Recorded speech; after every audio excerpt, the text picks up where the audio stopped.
మీరు ఇప్పటికీ మీ ట్రేడింగ్ లాభాలపై అధిక బ్రోకరేజ్ ఛార్జీలు చెల్లిస్తున్నారా? ఇప్పుడు చింతించకండి. భారతదేశం యొక్క నంబర్ 1 రతన్ టాటాకి అప్స్టాక్స్ లో పెట్టుబడులున్నాయి. అప్స్టాక్స్ తో ఉచిత డీమాట్ ఖాతాను తెరవండి. అప్స్టాక్స్ ఛార్జీలను అన్ని విభాగాలలో కేవలం ₹20 బ్రోకరేజ్, అలాగే లైఫ్ టైం 0 ఏఎంసీ ఛార్జీలను అందిస్తుంది.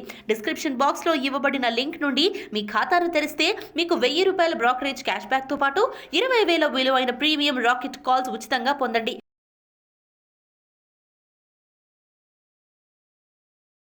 నమస్తే, నేను జీవి సత్యనారాయణ. ఈరోజు 22/6/2022 బుధవారం. ఈరోజు మార్కెట్ ఎలా క్లోజ్ అయింది? మార్కెట్ మాత్రం 709.54 పాయింట్లో మైనస్లో క్లోజ్ అవ్వడం జరిగింది. ఏవైతే బిఎస్సి సెన్సెక్స్లో 30 ఉంటాయో 4 ప్లస్ 26 మైనస్లో క్లోజ్ అయినాయి. తర్వాత మనకి ఎన్ఎస్సి వస్తే ఎన్ఎస్సిలో 225.50 మైనస్, ఎన్ఎస్సిలో 50 ఉంటాయి. 50లో 5 ప్లస్ 45 మైనస్. తర్వాత ఈరోజు టాప్ గెయినర్లో BPCL, Hero Motocorp, Divi's lab, TCS, power grid ఇవి టాప్ గెయినర్స్గా ఉండటం జరిగింది. ఏ ఒక్క సెక్టార్ కూడా పాజిటివ్లో లేదు. అన్ని సెక్టార్లు మైనస్లోనే క్లోజ్ అవ్వడం జరిగింది. బాగా పడిన సెక్టార్ అంటే నిఫ్టీ నెక్స్ట్ 50 664.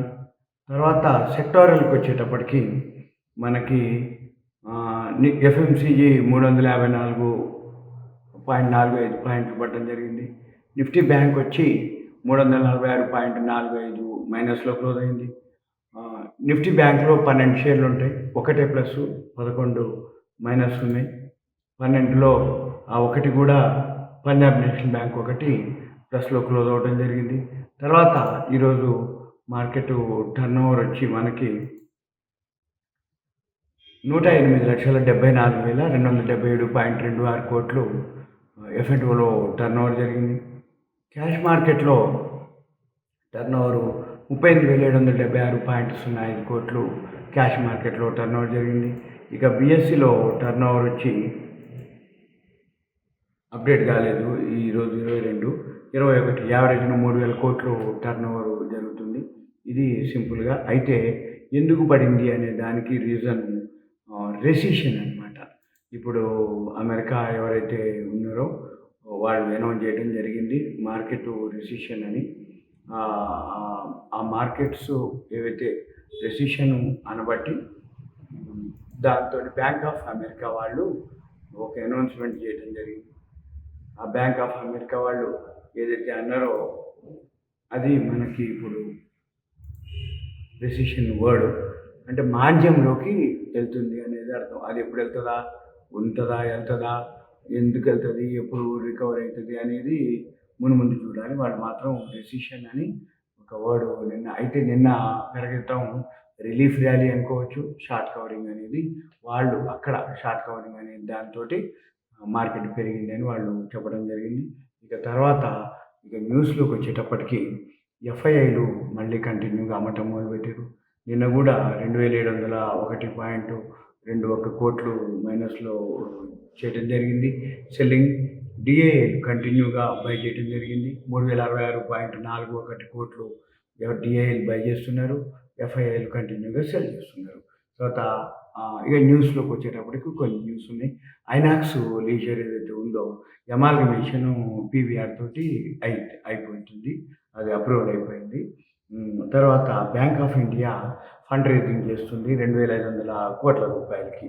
తర్వాత సౌత్ ఇండియా బ్యాంకు అది కూడా ఫండ్ రైజింగ్ చేస్తుంది. సౌత్ ఇండియా బ్యాంకు 2,500 కోట్లకి. తర్వాత జేఎంసీ ప్రాజెక్ట్స్కి 874 కోట్లు ఆర్డర్స్ రావడం జరిగింది. తర్వాత కల్పతరు పవర్ కూడా 1,416 కోట్లు ఆర్డర్స్ రావడం జరిగింది. తర్వాత వరుణ్ బెవరేజెస్ సెబీ సెటిల్మెంట్ చేయడం జరిగింది. ఒక ఆర్డర్ ఇవ్వడం జరిగింది కంపెనీకి ఫేవర్గా.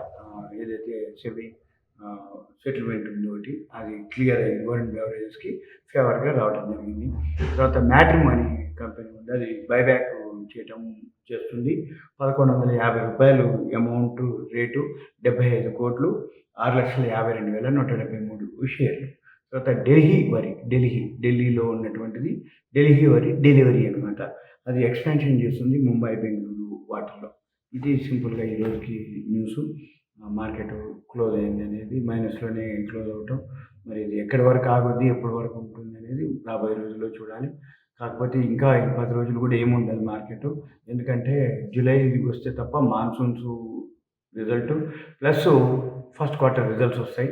అడ్వాన్స్ ట్యాక్స్ బాగా కట్టినాయి కాబట్టి మంచి కంపెనీ రిజల్ట్స్ ఏవైతున్నాయో అవి మంచిగానే ఉంటాయి. ఇది సింపుల్గా మీకు ఈరోజు మార్కెట్ గురించి విశ్లేషణ. ఇలాంటివి మీకు పోస్ట్ మార్కెట్ కానీ ఏదైనా అప్డేట్స్ కానీ కావాలనుకుంటే మీ పేరు, ఏరియా నాకు వాట్సాప్ మెసేజ్ పెడితే గ్రూప్లో యాడ్ చేసి మీకు ఇన్ఫర్మేషన్ ఇవ్వడానికి వీలవుతుంది. సుమన్ టీవీ ప్రేక్షకులకు ధన్యవాదాలు. Thank you. సెలవు.